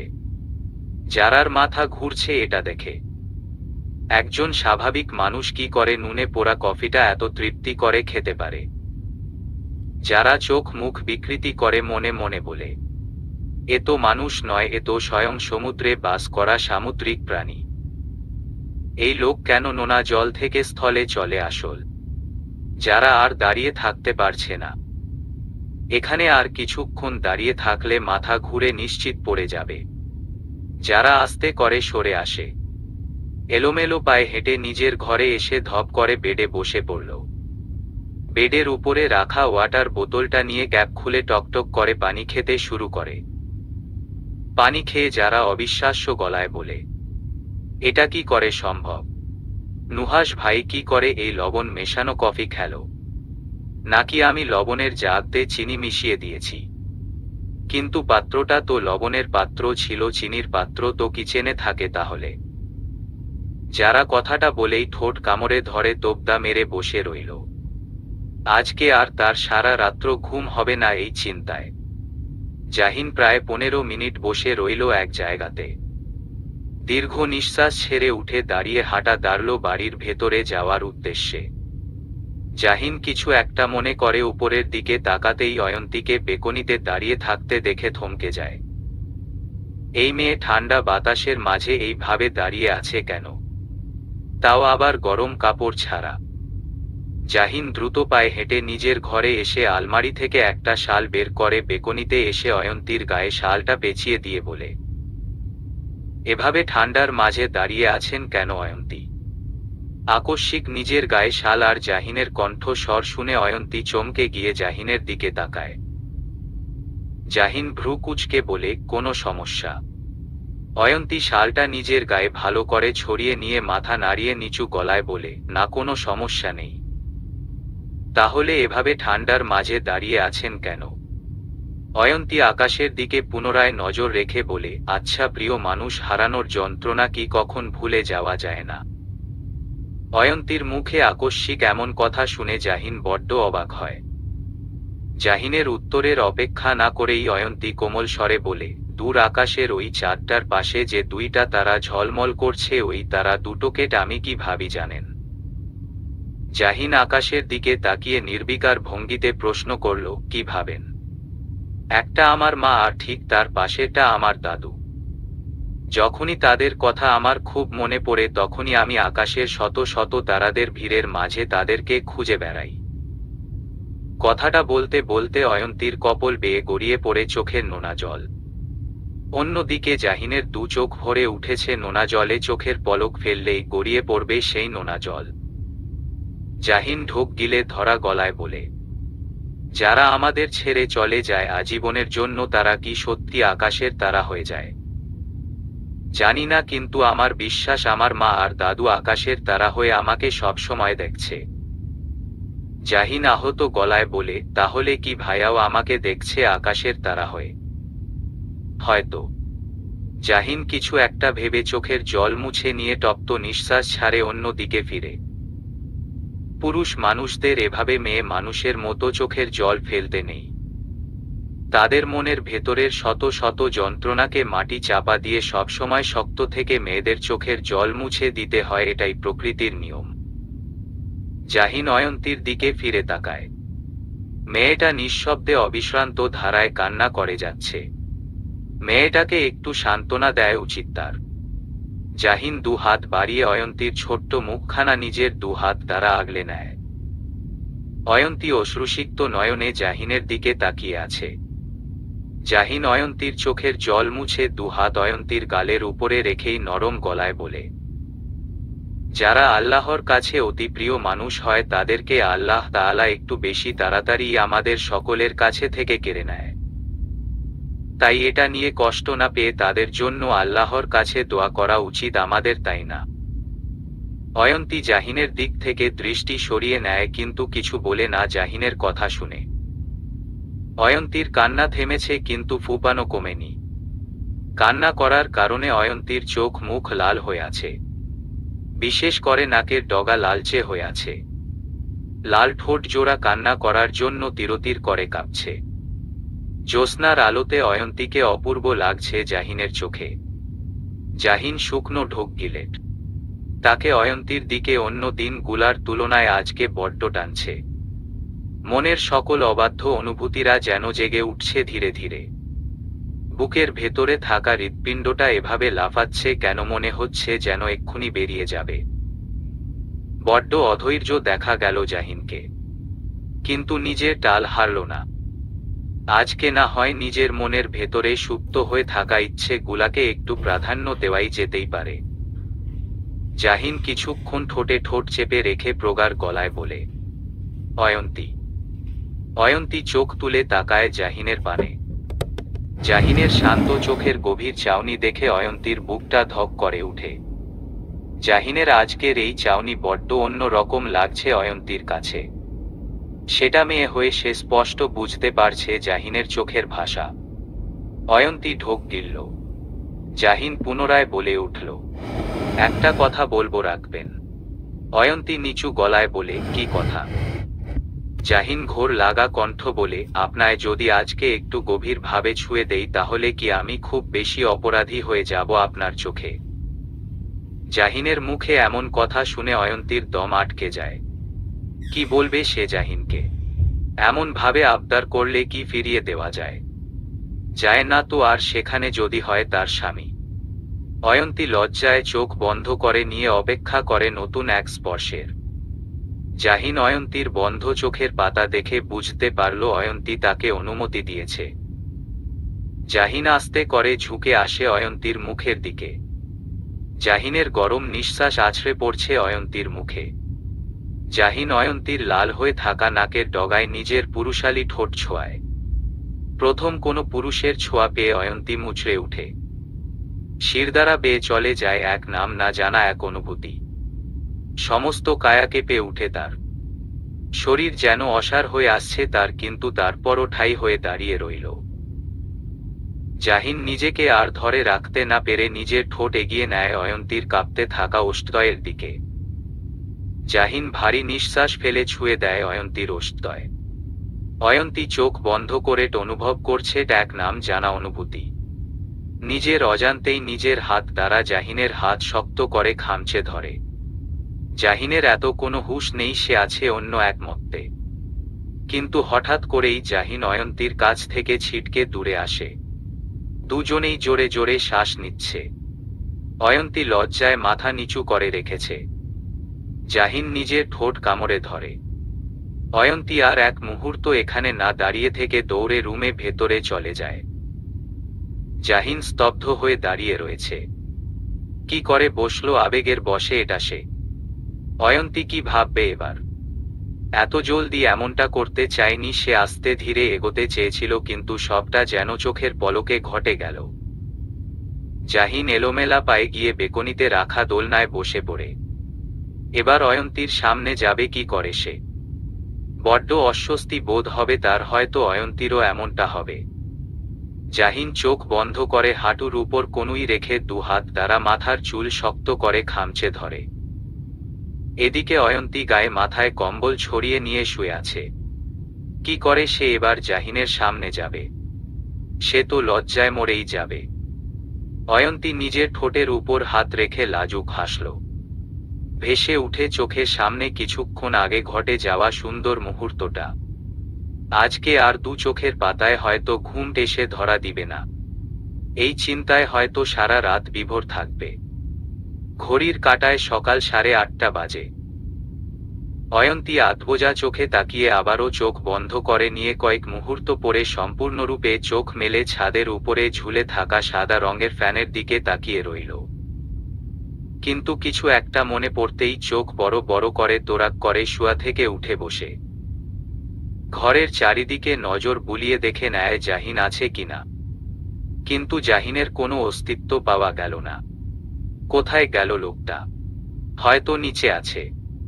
রাতের বেলা কখন যে চোখ লেগে গিয়েছিল অয়ন্তী বুঝতে পারেনি। আর জাহিনেই বা কখন আসল রুমে রাতের বেলা। অয়ন্তী তড়িঘড়ি করে উঠে দাঁড়িয়ে বিছানা ঠিক করে ফ্রেশ হয়ে নিচে নামে। অয়ন্তী নিচে নেমে দেখে সবাই ডাইনিং টেবিলে বসে আছে কিন্তু জাহিন নেই। অয়ন্তীকে দেখা মাত্রই রুনা আক্তার অয়ন্তীর দিকে এগিয়ে এসে বলেন, অয়ন্তী তুমি ঠিক আছো এখন? অয়ন্তী চাচি শাশুড়ির মুখে হঠাৎ এমন প্রশ্ন শুনে অবাক হয়ে বলে, আমার আবার কি হবে? জাহিন যে বলল তুমি নাকি মাথা ব্যথার কারণে রাতে ঘুমাতে পারোনি ভালো করে, তাই তো আমরা তোমাকে আর ডাকিনি। অয়ন্তী চোখ বড় বড় করে বলে, মাথা ব্যথা আমার? হুমম, উনি কোথায়? কে জাহিন? ও তো সকাল হতে না হতেই তড়িঘড়ি করে চলে গেল, এমনকি নাস্তাটা করে যায়নি। কি না কি গুরুত্বপূর্ণ কাজ আছে। অয়ন্তী মনে মনে হাসল। বুঝতে পারল সবাইকে বলা জাহিনের মিথ্যা কথার মানেটা, যাতে করে তার মুখোমুখি জাহিনকে না পড়তে হয় আর অয়ন্তীর ঘুমিয়ে থাকার সুযোগটা কাজে লাগিয়ে পালিয়ে যেতে পারে। কিন্তু একভাবে ভালোই হয়েছে জাহিনের সকাল সকাল চলে যাওয়াতে, না হলে তারও জাহিনের সামনে পড়তে ভীষণ লজ্জা লাগত। কিন্তু স্বামী স্ত্রীর মাঝে এমনটা হওয়া তো স্বাভাবিক। তাহলে দুজনের মাঝে এত জোরতা কাজ করছে কেন? হয়তো তাদের দুজনের এই সম্পর্কটা সেই পর্যায়ে এখনো পৌঁছায়নি। রুনা আক্তার বলেন, চলো নাস্তা করে নিবে, অসুস্থ অবস্থা না খেয়ে আর থাকতে হবে না। চাচি আমি এখন ঠিক আছি, আমাকে নিয়ে চিন্তা করতে হবে না। আগে সবাই নাস্তা করুক, তারপর আমি আপনাদের সাথে করব। আচ্ছা আমাদের সাথেই করিও। কিছুক্ষণ পরেই যারা কলেজে ড্রেস পরে একেবারে নিচে নেমে আসে। ডাইনিং টেবিলের চেয়ারের বসতে বসতে বলে, মা জলদি নাস্তা দাও, খুব খিদে পেয়েছে। জোহরা বেগম গ্লাসে পানি টালতে টালতে বলেন, বসো দিচ্ছি। এদিকে আজমল শেখ খাওয়া শেষ করে হাত ধুতে ধুতে বলেন, তোমার পড়ালেখা কেমন চলছে যারা? জি বাবা ভালো।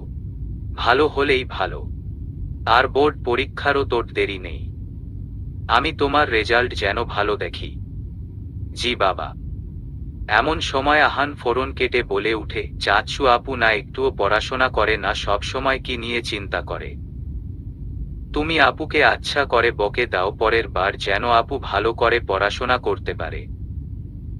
আজমল শেখ গম্ভীর গলায় বলেন, সারা বছর কি করলো না করল সেটা আমার দেখার বিষয় নয়।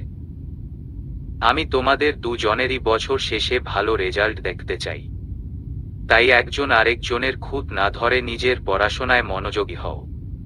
কথাটা বলে আজমল শেখ নিজের ঘরে চলে যান। আর যাওয়ার আগে স্ত্রীকে বলেন ঘরে যাওয়ার জন্য। বাবা চলে যেতেই যারা কটমট চোখে আহানের দিকে তাকায়। টেবিলে আপাতত যারা আর আহান ছাড়া কেউ নেই। অন্যরা সবাই খাওয়া দাওয়া করে চলে গেছেন।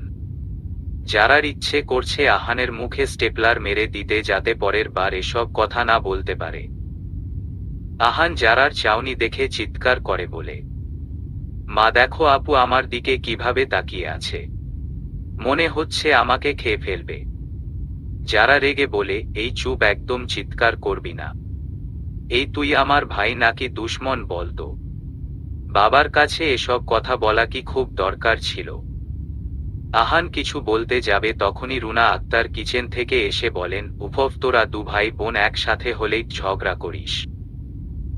আর আহান তোরেই বা এসব কথা বলার কি দরকার ছিল তোর চাচুকে? বলেছি বেশ করেছি, আরো বলবো। যারা বসা থেকে উঠে আহানের দিকে তেড়ে যেতে নিবে তখনই আজমল শেখের গলার আওয়াজ ভেসে আসে রুম থেকে, আমি যেন আর একটা আওয়াজও না শুনি তোমাদের। চুপচাপ খাওয়া দাওয়া করে দুজনে সময় মতো স্কুলে আর কলেজে যাও। যারা বসে রাগী চোখে আহানের দিকে তাকিয়ে আছে। আহানও বোনকে ভেঙচি কেটে যাচ্ছে সমান তালে। অয়ন্তিহা করে দুই ভাই বোনের ঝগড়া দেখছে। এ যেন টম এন্ড জেরি, একজনের থেকে আরেকজন। এর কিছুক্ষণ পরেই নুহাস আসে। নুহাসকে রেখেই জাহিন চলে গেছে। নুহাস জাহিনের সাথে যেতে চেয়েছিল, কিন্তু জাহিনেই নুহাসকে পড়ে আসতে বলে গেছে। নুহাস এক পলক জারার দিকে তাকিয়ে আহানের পাশের চেয়ারে বসে আহানের কাঁধে চাপড় মেরে বলে, কি আহান বাবু, এখনো খাওয়া হয়নি? আহান হেসে বলে, খাচ্ছি তো, তাড়াতাড়ি খেলে তো গলায় খাবার আটকে যাবে, তাই আস্তে ধীরে খাচ্ছি। তাই ঠিক আছে, আস্তে ধীরে খাও। এমন সময় যারা বিড়বিড়িয়ে বলে, এসে গেছে সামুদ্রিক প্রাণী। নুহাস যারার বিড়বিড়ানো শুনে তার দিকে তাকায়। যারা নিচের দিকে তাকিয়ে খেয়ে যাচ্ছে। রুনা আক্তার নুহাসকে খাবার দিতে দিতে বলেন, আহান তাড়াতাড়ি খাবারটা শেষ করো, স্কুলের সময় হয়ে যাচ্ছে। এদিকে যারা খাবার খাওয়া থামিয়ে ভাবি আর চাচিকে উদ্দেশ্য করে বলে, চাচ ভাবি জানো, আমাদের বাড়িতে একটা সামুদ্রিক প্রাণী আছে। অয়ন্তী আর রুনা আক্তার অবাক হয়ে যায় এমন কথা শুনে। নুহাস টের বুঝতে পারছে সামুদ্রিক প্রাণী যে তাকে বলা হচ্ছে। তাই নুহাস কিচ্ছু না বলে অধর কোণে হাসি রেখে মাথা নিচু রেখে চুপচাপ খেয়ে যাচ্ছে। অয়ন্তী ভ্রু কুঁচকে বলে, সামুদ্রিক প্রাণী এই বাড়িতে কে? যারা চিবিয়ে চিবিয়ে বলে, আমাদের আশেপাশেই আছে, যে নুনে পোড়া কফি তৃপ্তি ভরে খায়। কি সব বলছো তুমি? যারা কিচ্ছু বুঝতে পারছি না আমি। রুনা আক্তার বলে, ওর কথা বাদ দাও তো অয়ন্তী, তুমি বরং খাওয়া শুরু করো। যারা হাত ধুতে ধুতে বলে, ভাবি তোমার বুঝে লাভ নেই, আমি যা বোঝার বুঝে গেছি গতকাল রাত্রে। আমি এখন আসি, আমার কলেজের লেট হচ্ছে। আর আহান, তোর খাওয়া শেষ হয়ে থাকলে চল, যথেষ্ট খেয়েছিস, আর খেতে হবে না। এমন সময় জোহরা বেগম যারা আর আহানের টিফিন বক্স নিয়ে এসে বলেন, টিফিন বক্স দুটো দুজনে নিয়ে যাও।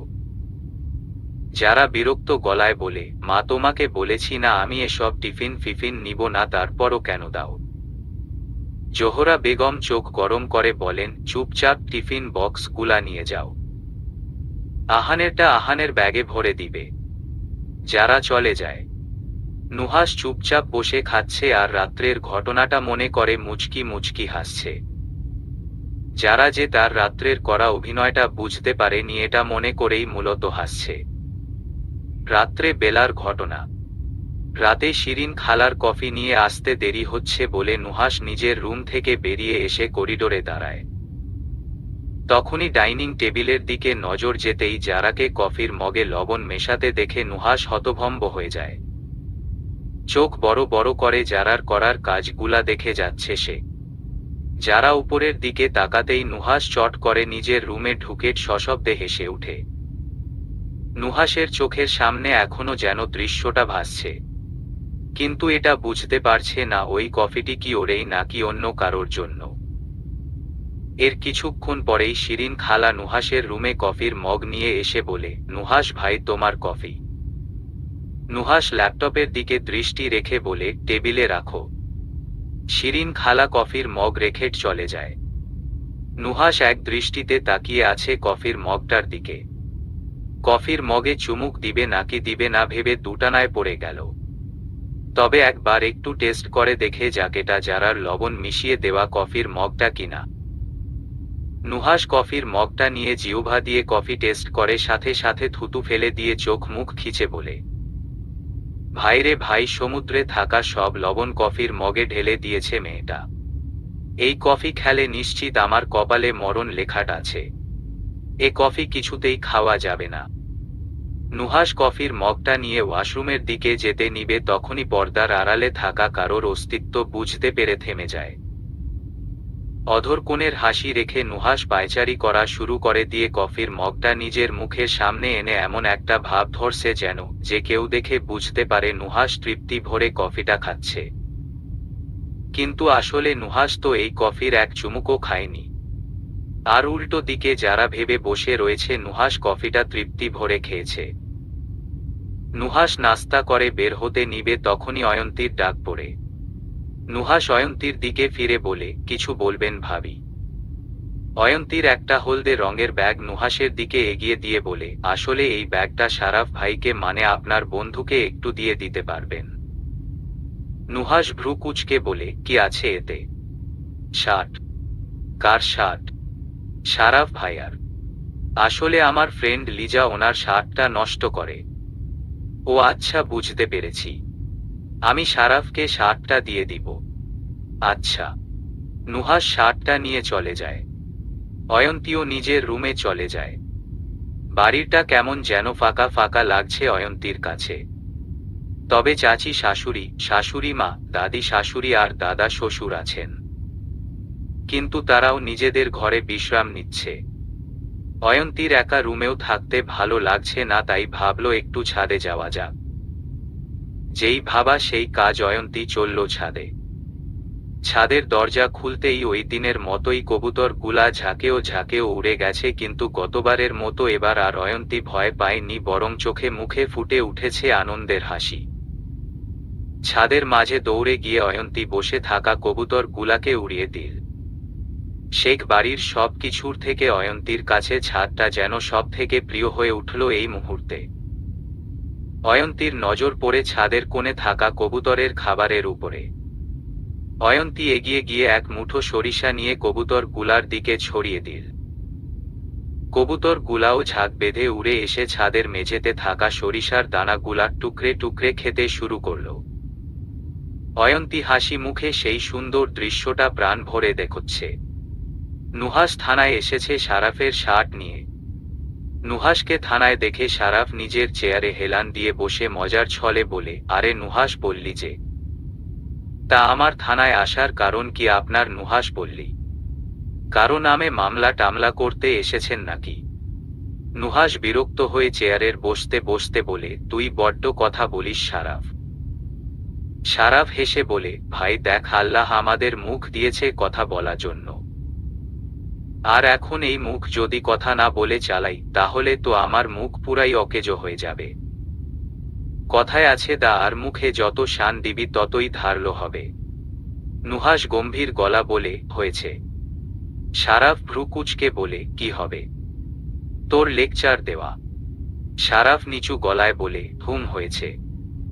নুহাস ব্যাগটা সারাফের দিকে এগিয়ে দিয়ে বলে, নে ধর। সারাফ ব্যাগটা নিতে নিতে বলে, কি এটা? তোর শার্ট। যাক, তাহলে তোর এত বছর পর মনে পড়ল আমার শার্টটা ফিরিয়ে দিতে। তোর ওই শার্টটা কবেই বা মুছার কাপড় বানিয়ে আগুনে পুড়ে সেই ছাই বাতাসে উড়িয়ে দিয়েছি আমি। সারাফ অবিশ্বাস্য গলায় চোখ বড় বড় করে বলে, তুই আমার শার্টটা দিয়ে এসব অকাজ করেছিস? নুহাস বললি। নুহাস বিরক্তি গলায় বলে, তোর 5 বছর আগের শার্টের জন্য এত ডং না ধরলেও চলবে। এমন অনেক শার্ট আমি তোকে দিয়ে রেখেছি। সারাফ ডং করে বলে, ওই তুই কি আমাকে খোটা দিচ্ছিস এর জন্য? থাক, তোর সব শার্ট আমি ফিরিয়ে দিব খুব তাড়াতাড়ি। তারপরও তোর খোটা শুনতে আমি রাজি নই। নুহাস ক্লান্ত গলায় বলে, আমি তোর এই ডং আর নিতে পারছি না, আমি গেলাম। তাহলে এই ব্যাগের ভেতরে কোন শার্ট আছে? নুহাস বসা থেকে উঠে দাঁড়িয়ে বলে, লিজা নামের মেয়েটি শার্টটা পাঠিয়েছে আপনার জন্য। সারাফ থমকে যায় লিজার নামটা শুনে। নুহাস সারাফকে পরখ করে বলে, কি মনে লাড্ডু ফুটছে নাকি আপনার? এই নুহাস, তুই যা তো এখান থেকে, বেশি কথা না বলে। যাচ্ছি। আমি তোর এই থানায় থাকতে আসিনি। নুহাস চলে যায়। সারাফ ব্যাগ থেকে শার্টটা বের করতেই একটা চিঠি পায়। সারাফ চিঠির ভাঁজ খুলে চিঠিটা পড়তে শুরু করে। এই যে মিস্টার খারাফ নাকি সারাফ মির্জা? শুনলাম আপনি নাকি এসআই। তো মিস্টার এসআই সাহেব শুনুন, আপনার শার্টটা আমি ঠিক করে দিয়েছি, এখন আর আমার নামে মামলা ঠুকে দিতে হবে না আপনাকে এত কষ্ট করে। এখন এই শার্টটা আপনি আজীবন আপনার গলায় ঝুলিয়ে রেখে বসে থাকেন। ও আরেকটা কথা, লিপস্টিকের দাগটা তুলতে পারি নাই, তাই সেই জাগতে সুন্দর করে একটা সুতার কারুকাজ করে দিয়েছে। আর হ্যাঁ, কারুকাজটা দেখে আবার অন্য কিছু ভেবে বসবেন না। আপনারা ছেলেরা তো আবার একটু বেশি বুঝেন, তাই আগে ভাগেই বলে দিলাম কথাটা। আমার মাথায় তখন যা এসেছে তাই করেছি, বুঝেছেন? তাই পুনরায় আবারও বলছি, সাবধান, অন্য কিছু ভাববার চেষ্টাও করিবেন না। ইতি লিজা হক। সারাফ তাড়াতাড়ি করে শার্টটা মেলে ধরে চোখের সামনে। লাভ আকৃতির ডিজাইনটা দেখা মাত্রই সারাফের ঠোঁটের কোণে ফুটে উঠে মৃদু হাসি। মেয়েটা কি তাকে এভাবে প্রেম নিবেদন করল নাকি? কিন্তু চিঠিতে তো স্পষ্ট বলে দিয়েছে অন্য কিছু না ভাবার জন্য। তাও আবার একবার নয়, দুবার লিখেছে কথাটা। লিজা বললেই হলো সারাফ যা খুশি তাই ভাবতে পারে। সারাফের ভাবনাটা একান্তই নিজের। এখানে লিজা নাক গলানোর কে? ভাই আপনার হাতে কি হয়েছে? আপনার হাতে কে এভাবে খামচি দিল? মাসুমের এমন কথা শুনে জাহিন হকচকিয়ে উঠে নিজের বা হাতের দিকে তাকালো। মনে পড়ে যায় গতকাল রাতের অপ্রত্যাশিত সেই ঘটনা। জাহিন ঢোক গিলে ঠোঁটে ঠোঁট চেপে ধরে স্তব্ধ হয়ে বসে রইল। জাহিনকে এভাবে বসে থাকতে দেখে মাসুম পুনরায় বলে, কি হলো ভাই? কোথায় হারিয়ে গেলেন আপনি? জাহিন নিজেকে সামলিয়ে নিয়ে তপ্ত নিঃশ্বাস ছেড়ে গুটিয়ে রাখা শার্টের হাতা কবজি পর্যন্ত ছেড়ে দিয়ে গম্ভীর গলায় বলে, কিছু হয়নি। তুই খবর নিয়েছিস ফ্যাক্টরিতে? ভাই নিয়েছি। কতদিন লাগবে 300 কম্বল বানাতে? হয়ে যাবে সপ্তাহ খানের ভেতরে। আচ্ছা। মাসুম চলে যায়। মাসুম চলে যেতেই জাহিন চোখ বন্ধ করে মাথাটা হেলিয়ে দেয় চেয়ারের উপরে। আজকে সকালে না হয় পালিয়ে চলে এসেছে, তা বলে কি সবসময় অয়ন্তীর কাছ থেকে পালিয়ে বেড়াতে পারবে? একবার না একবার তো তার সামনে পড়তেই হবে, তখন কি করে ফেস করবে অয়ন্তীকে? মেয়েটা চোখের সামনে আসলেই তো ভেসে উঠবে তাদের সেই চুম্বনকৃত দৃশ্যটা। জাহিন যেটা চাইলেও নিজের মস্তিষ্ক থেকে মুছে ফেলতে পারছে না। জাহিন তোরাক করে সোজা হয়ে বসে বলে, না এভাবে বসে থাকলে চলবে না, মাইন্ডটাকে ফ্রেশ করতে হবে। কথাটা বলেই জাহিন গাড়ির চাবি নিয়ে বের হয়ে পড়ে। নুহাসও সবে মাত্রই বাইক পার্ক করে পার্টি অফিসে এসেছে।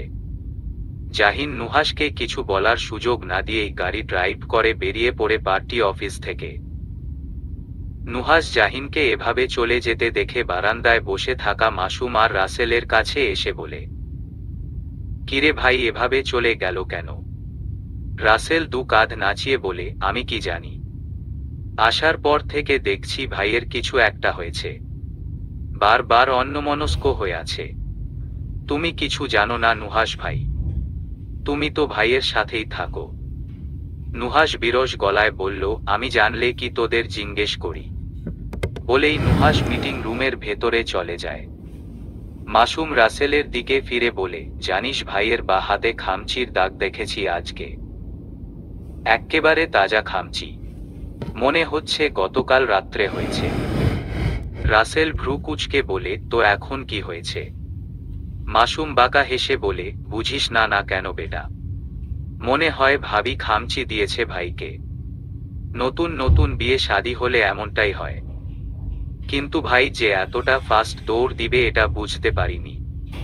রাসেল বিরক্তকর ভাব নিয়ে বলে, তোর মাথায় কি সবসময় এসব উদ্ভট চিন্তা আসে মাসুম? তোর নামটা মাসুম না রেখে মাসুদ রাখা দরকার ছিল। কারণ তোর মাথায় ওলয়ে যে সব মাসুদ মার্কা চিন্তা ভাবনা আসে। মাসুম রেগে বলে, তোর নামও তাহলে রাসেল ভাইপার রাখা উচিত ছিল। কারণ তোর সারা অঙ্গ তো বিষে ভরা। রাসেল কিছু বলতে গিয়েও থেমে যায়।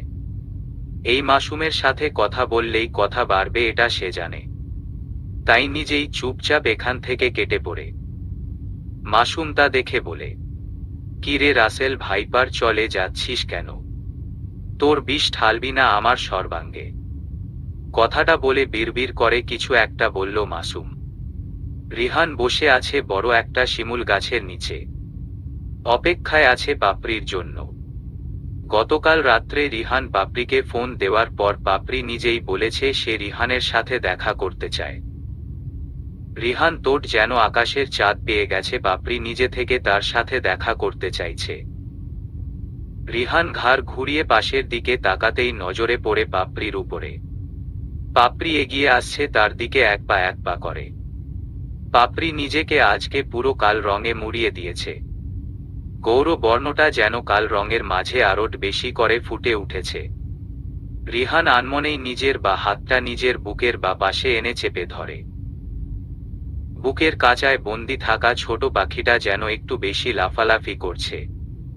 রিহান মন্ত্রমুগ্ধের ন্যায় তাকিয়ে রইল পাপড়ির দিকে। পাপড়ি সময়ের ব্যবধানে কখন যে রিহানের সামনে চলে এসেছে সেটা রিহান টের পায়নি।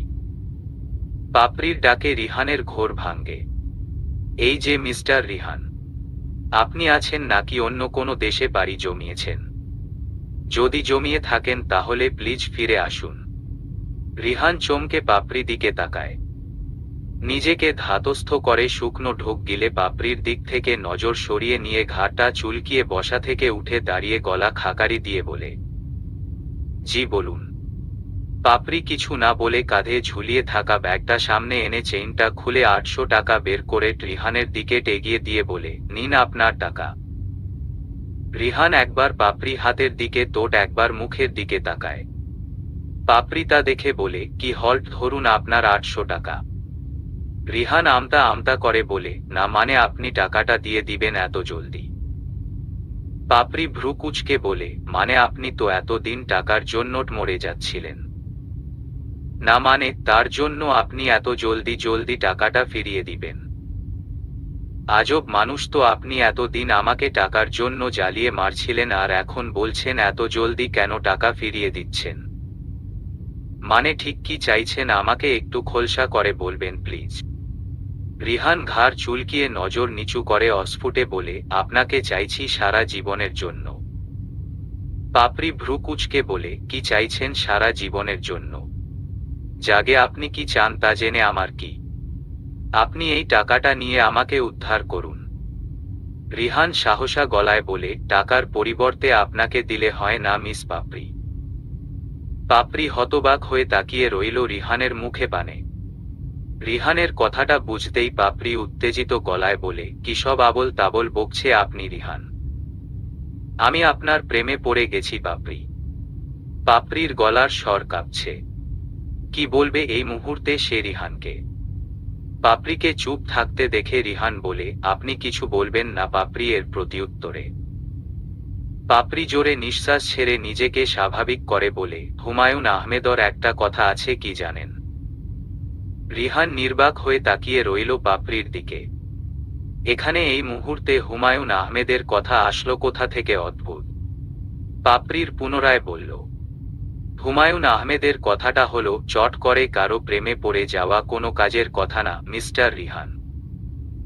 আমাদের মাত্র দেখা হলো কয়েকদিন হলো আর এর মাঝে আপনি আমার প্রেমে পড়ে গেলেন, ব্যাপারটা কেমন হয়ে অদ্ভুত হয়ে গেল না?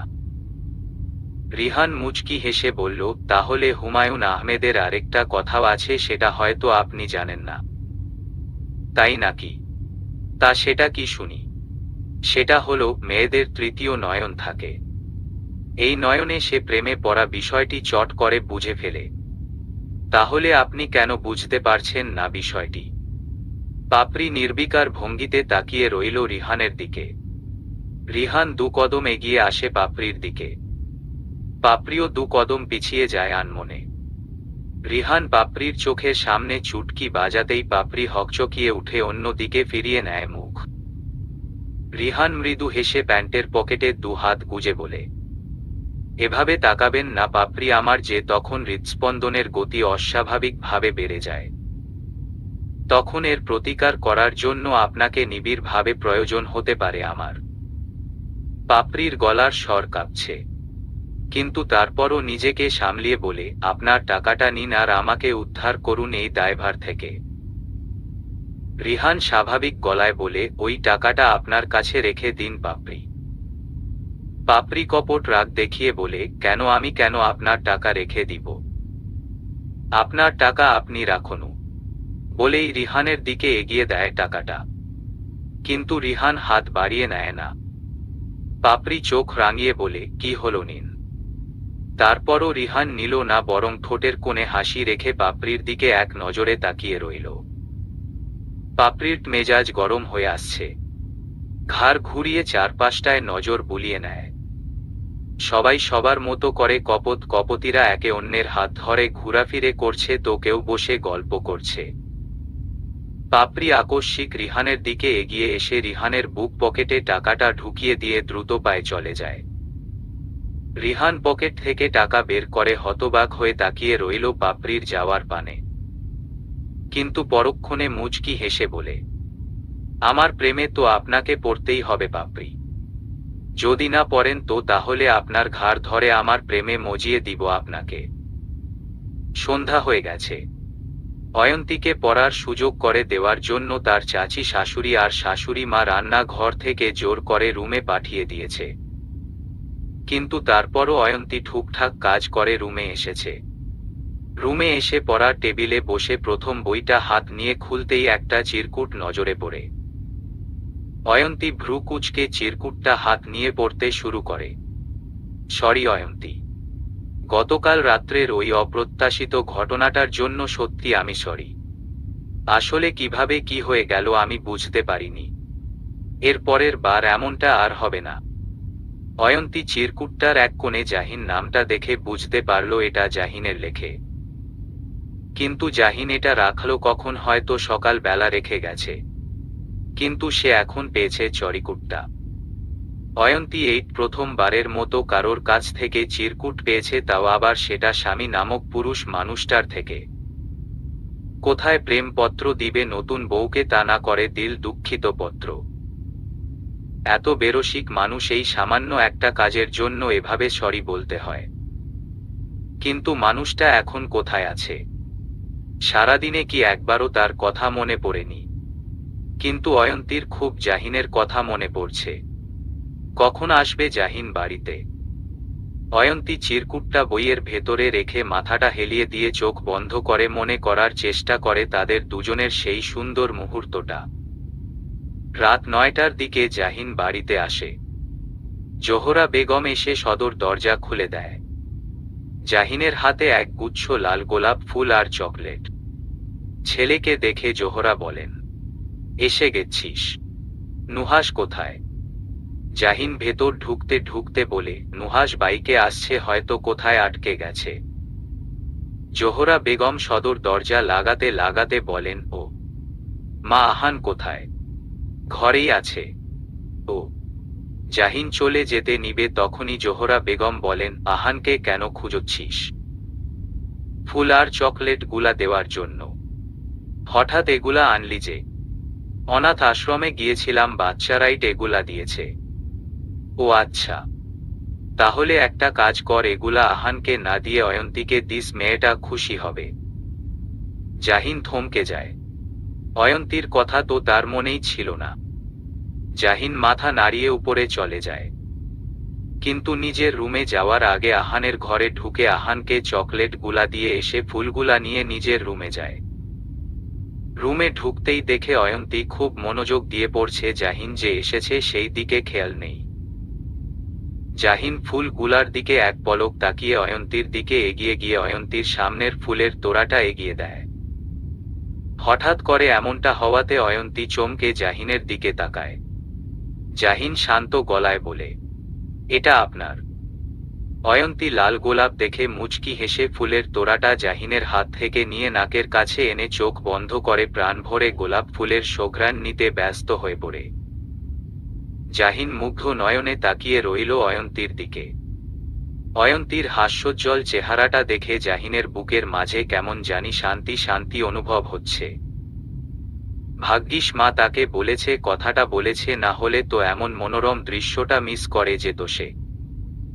অয়ন্তী চোখ খুলে জাহিনের দিকে তাকাতেই জাহিন নজর সরিয়ে নিয়ে চলে যেতে নিবে তখনই অয়ন্তী নিচু স্বরে বলে, থ্যাংক ইউ। জাহিন প্রতিউত্তরে মুচকি হেসে ওয়াশরুমে চলে যায়। অয়ন্তী ফুলের তোড়াটা বুকের মাঝে চেপে ধরে মিটিমিটি হাসছে। অয়ন্তীর বুকের ভেতরে কেমন জানি সুখ সুখ অনুভব করছে।